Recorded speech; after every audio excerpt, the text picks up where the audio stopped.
Chaos didn't just hit the Cleveland Browns after their most recent loss. It swallowed the entire organization whole.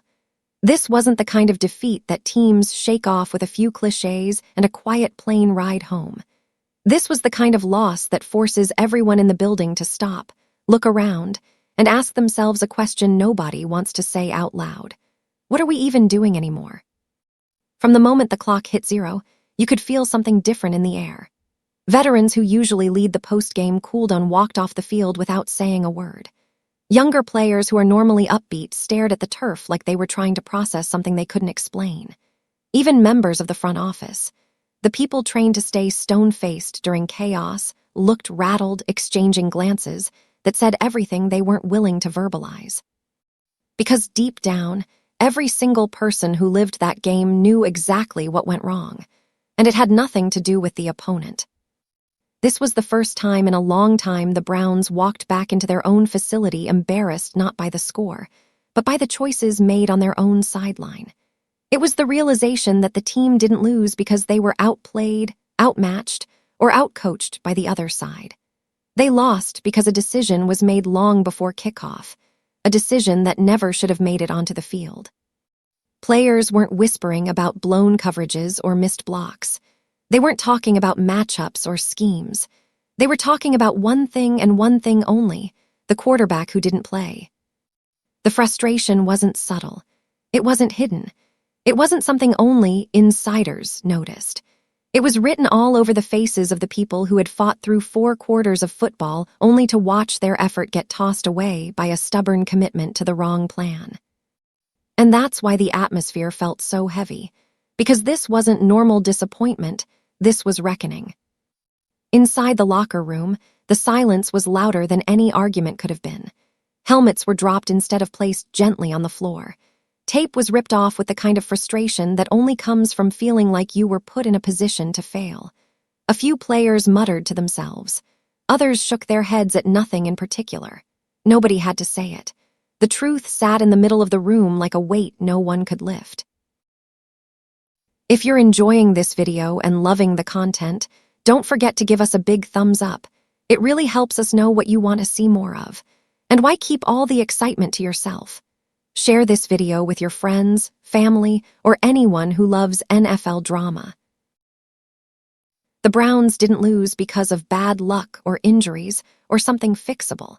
They lost because they walked into that game with a choice between winning and being loyal to a narrative, and the decision landed on the wrong side of history. That's why the building felt different. That's why tension crackled in every hallway. And that's why the people inside the organization realized something uncomfortable. This wasn't just a loss. This was the breaking point. From the very first drive, it was clear something was wrong. Not the usual early game jitters or the kind of mistakes teams clean up as the game settles. This was different. The offense didn't just look out of sync, it looked lost, like every player was running a different version of the playbook. Timing evaporated instantly. Reads came late. Throws came even later, and every possession felt like a copy-and-paste disaster of the one before it. It started with the footwork. Dylan Gabriel's drops looked rushed, almost panicked, like he was trying to outrun the pressure before it even arrived. His base would collapse, his shoulders would tilt, and by the time he delivered the ball, the passing window had already closed.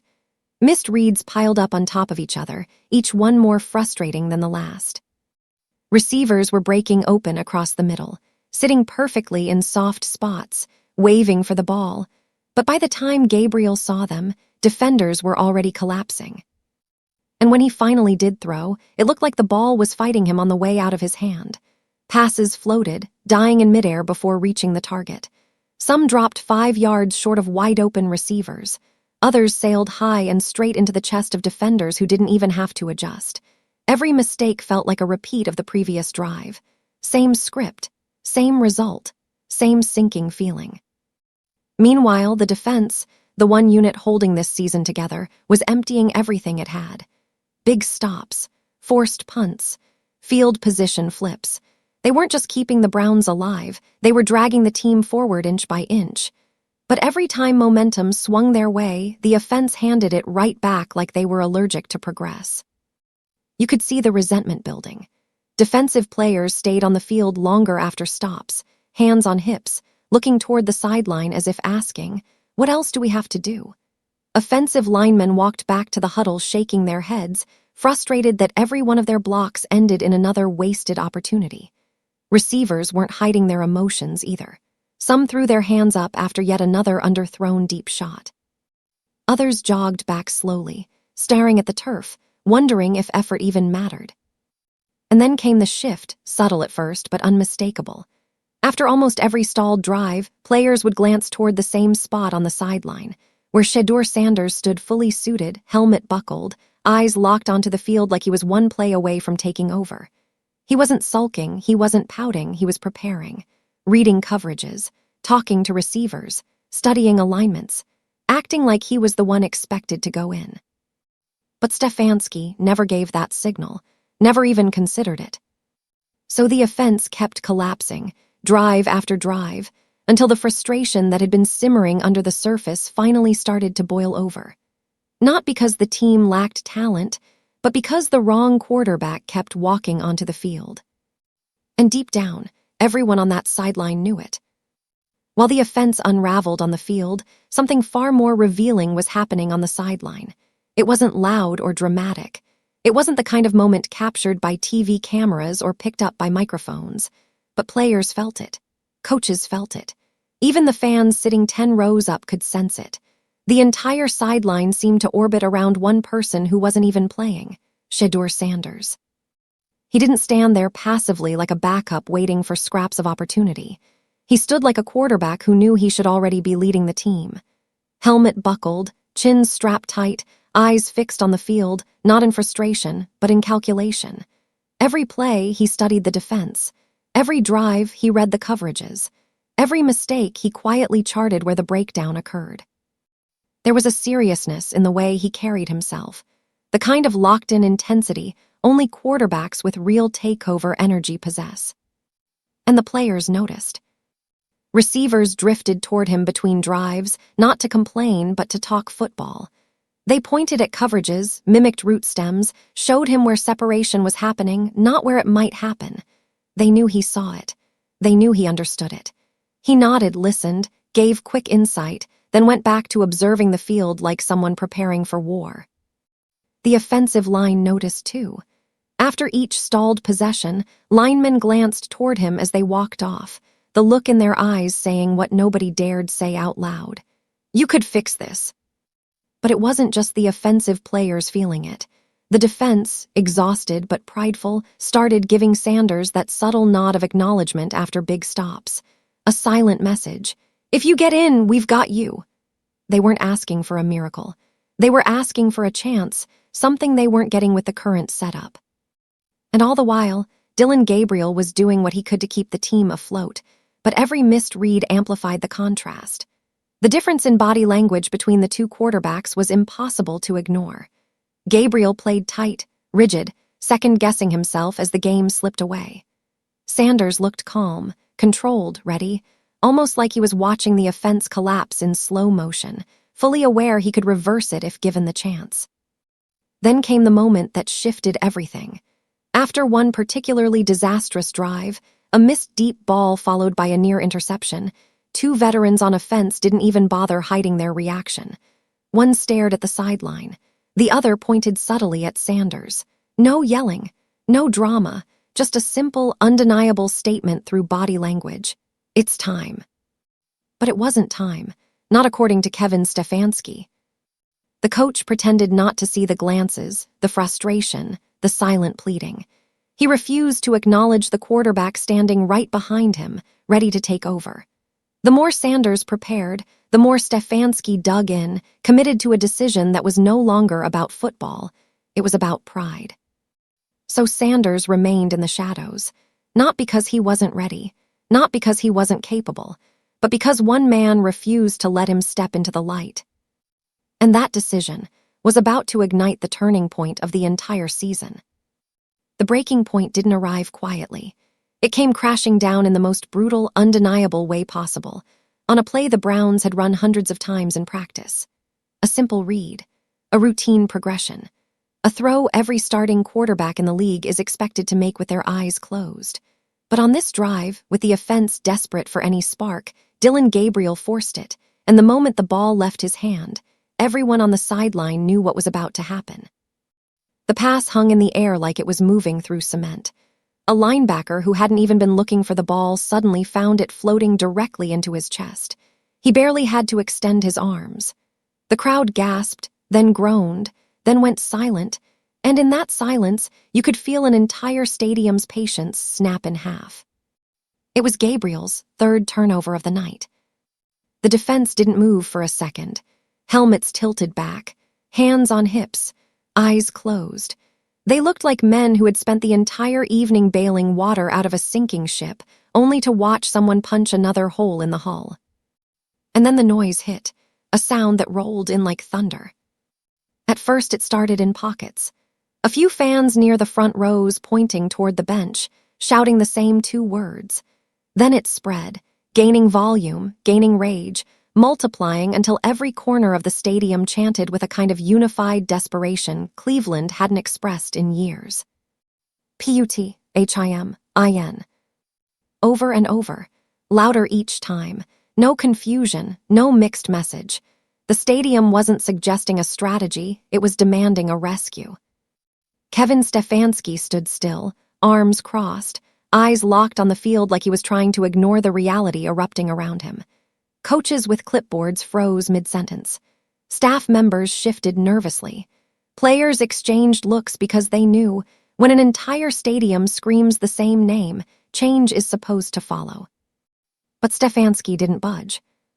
Instead, he doubled down. If you enjoyed today's breakdown and want to keep up with all the drama, trades, and behind-the-scenes action in the NFL, then don't forget to hit that like button. And in that instant, everything changed. Sanders had been standing a few yards behind him, helmet in hand, watching the disaster unravel drive after drive. But after the interception, after the crowd made their feelings clear, he finally moved. Not out of anger, not out of ego, out of sheer competitive instinct. He walked toward Stefanski with measured steps, gripping his helmet like he was ready to run onto the field at any moment. His eyes weren't on the coach. They were on the offense, on the players who had been silently pleading for a spark. As he approached, the sideline fell quiet. Teammates turned their heads, watching closely. Even the stadium noise seemed to fade for a moment. This wasn't a confrontation. It wasn't disrespect. It was the moment a leader decides he can't let his team collapse without doing something, anything. Stefanski didn't look at him. He simply waved Gabriel back onto the field. And that was the instant everyone realized the truth. The coach wasn't protecting the team, he was protecting his decision, his pride, his stance.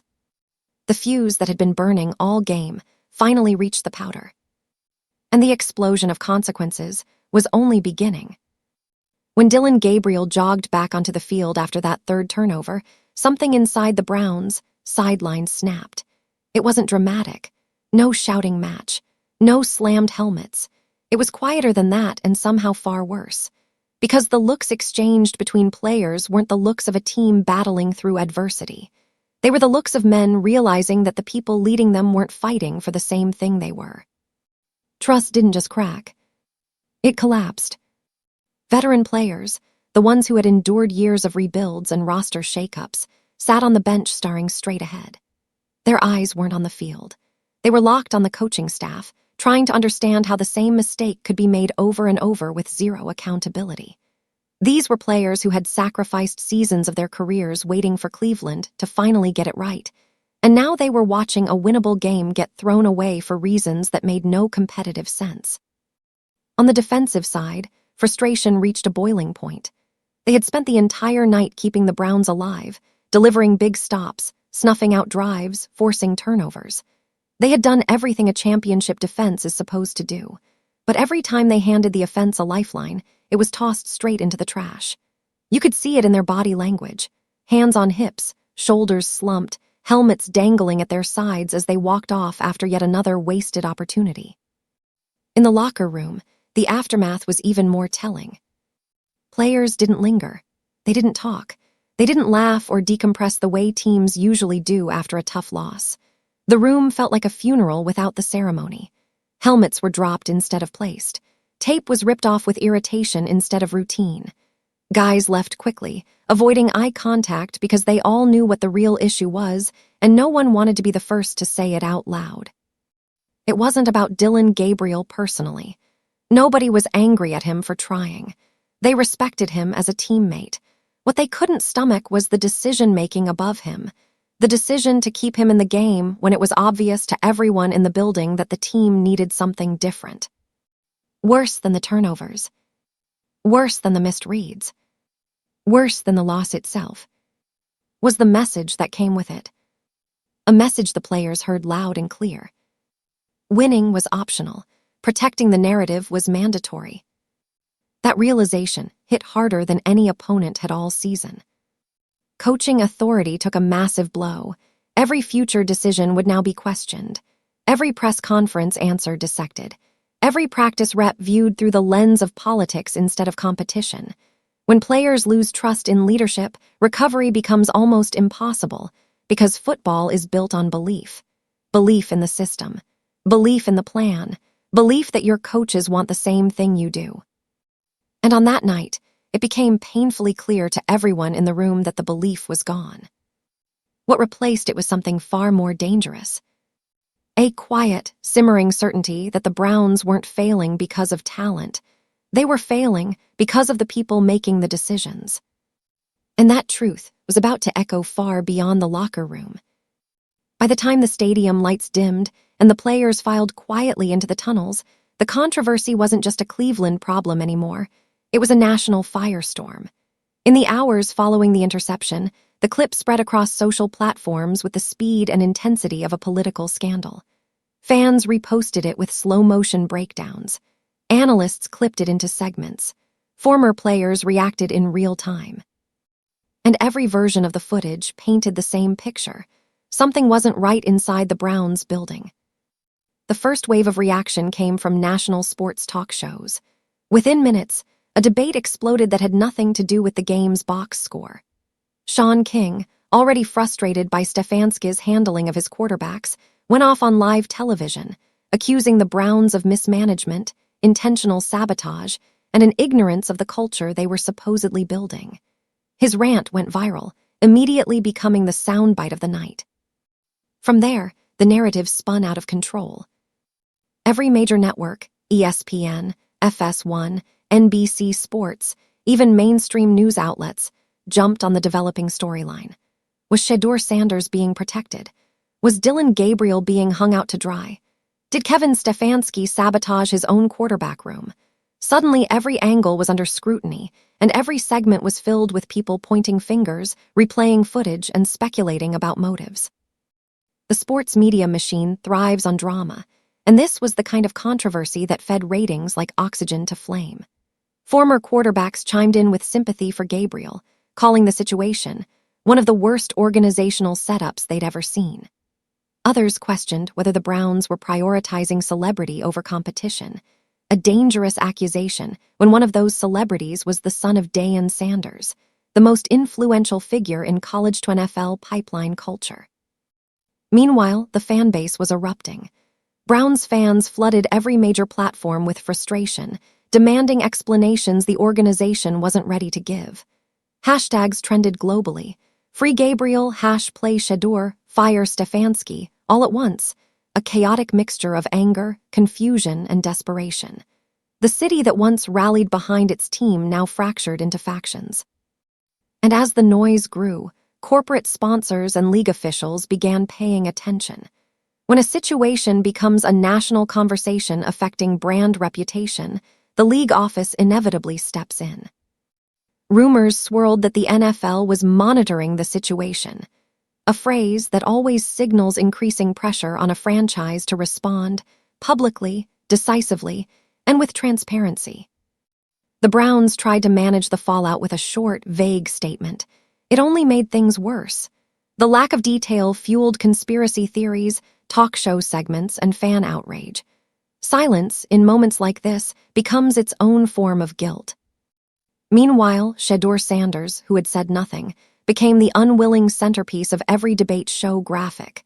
His silence was interpreted as strategy, defiance, or even complicity depending on who was talking. Gabriel, on the other hand, was portrayed as the sympathetic victim of a collapsing system.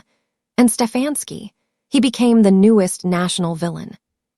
By the next morning, the situation wasn't just a Browns controversy. It was the most talked-about story in sports, with pressure mounting from every direction and no signs of slowing down.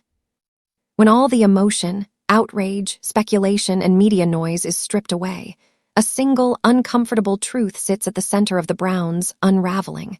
A truth no one in the building wants to say out loud, but one that players, fans, analysts, and even rival teams can clearly see. Cleveland never built a real plan. They built a mirage. The harsh reality isn't the interception, the locker room divide, or even the national fallout. Those are symptoms. The deeper issue, the one that has quietly eroded the franchise from within, is the complete failure of alignment between the front office, the coaching staff, and the quarterback room. The organization had two talented young quarterbacks, both capable of leading an NFL offense, yet managed to create a dynamic so toxic that neither could thrive. On paper, this should have been a new era. Shedeur Sanders brought star power, precision, and a rising brand that could transform a franchise. Dillon Gabriel brought leadership, mobility, and a toughness that resonated with players in ways the front office didn't fully grasp. Instead of shaping a system around their strengths, the Browns forced them into a broken structure, one that asked each quarterback to succeed despite the environment, not because of it. And that leads to the second harsh truth. The Browns tried to skip the hard work and fast-forward success. They believed that acquiring talent would magically fix systemic issues that had been ignored for years. But a roster, even a talented one, can't overcome an unstable vision. Chemistry can't be bought, culture can't be faked, and leadership can't survive constant contradictions. Inside the locker room, players weren't confused because they lacked skill. They were confused because they lacked clarity. The messaging changed weekly. Expectations shifted daily. The quarterbacks weren't being developed. They were being used as narrative pieces in a tug-of-war between organizational ego and public perception. And when the spotlight grew too bright, the cracks finally split open. Another reality the Browns can't deny. The NFL isn't patient. In this league, indecision is a decision. Hesitation is weakness. Mixed signals kill careers, seasons, and trust. What happened with Gabriel and Shedeur wasn't an accident. It was the inevitable collapse of a team pretending the future would fix the present. And that's the painful part. Because deep down, every fan watching, every analyst reacting, and every player living it knows the truth. This could have been avoided. The Browns didn't lack talent, they lacked direction. They didn't lack quarterbacks, they lacked conviction. And they didn't lack opportunity, they lacked courage to choose a path and stick to it. So now the franchise stands face to face with a reality it can no longer outrun. You cannot build a successful era on confusion, politics, and wishful thinking. You can't ask players to trust what you don't fully believe, and you can't create a winning identity until you commit to one. This is the story behind the story, the truth everyone sees now, even if the Browns weren't ready to admit it. Now that the dust has settled, at least for the moment, the biggest question hanging over Cleveland isn't about the interception, the locker room turmoil, or the national headlines. It's the future. A future that feels uncertain, volatile, and strangely wide open. Because what happens next for the Browns won't just determine the trajectory of one season, it could redefine the identity of the franchise for the next decade. The first storyline everyone is watching is the quarterback room. Shedeur Sanders and Dillon Gabriel were once seen as complementary young talents who could push each other to greatness. Now, after weeks of tension, whispers, and frustration, it's hard to imagine both staying in Cleveland. The front office can pretend the competition is healthy, but players know better. Coaches know better. Fans definitely know better.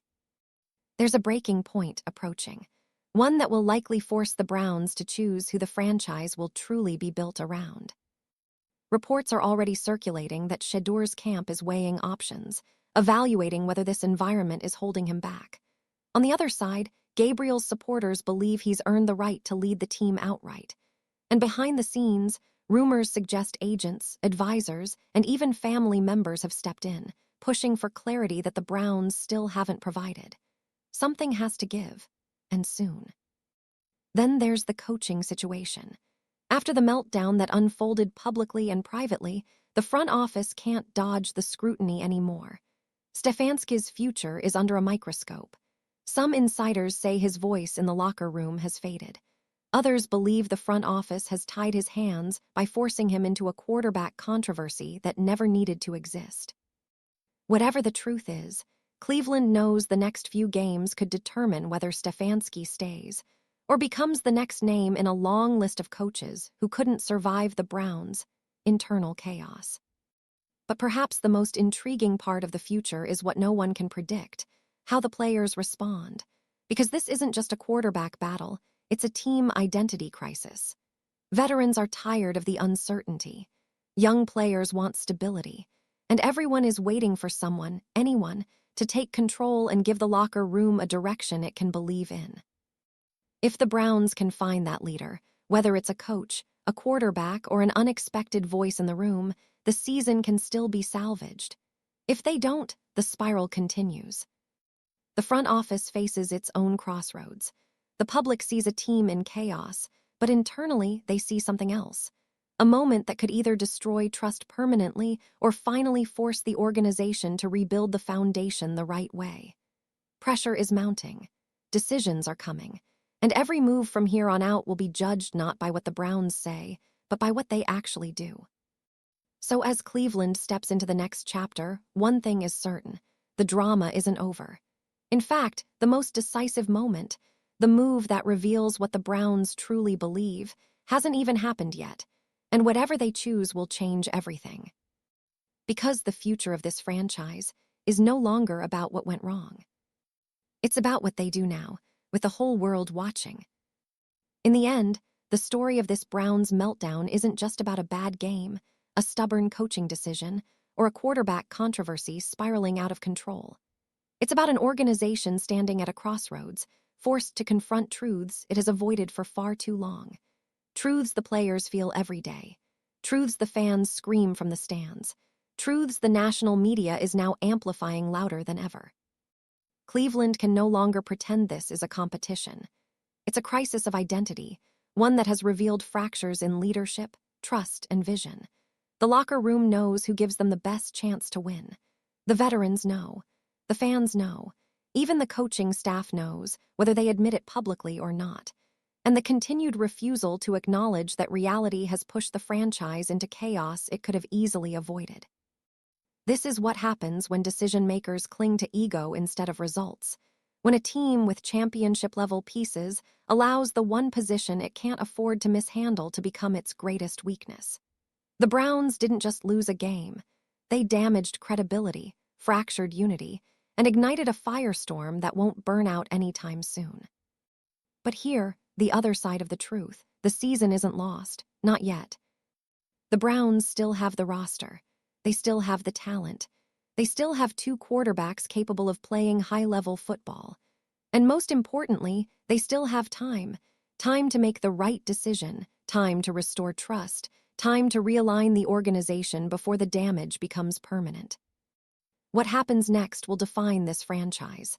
Not the interception, not the meltdown, not the chants echoing through the stadium. What matters now is whether Cleveland finally chooses winning over politics, clarity over confusion, and leadership over pride. Because the world isn't just watching. The world is waiting to see whether the Browns will fix this, or whether this moment becomes the beginning of yet another wasted era. One choice. One decision, one quarterback, and one season hanging in the balance. If you enjoyed today's breakdown and want to keep up with all the drama, trades, and behind-the-scenes action in the NFL, then don't forget to hit that like button. It really helps this channel grow and lets us know you love this kind of content. And hey, don't keep it to yourself. Share this video with your friends, your group chats, or anyone who loves football as much as you do. The more the conversation spreads, the better it gets. Most importantly, if you haven't already, make sure you subscribe to the channel and tap the notification bell. That way, you'll never miss when we drop fresh stories, wild rumors, or breaking updates that the mainstream media won't talk about.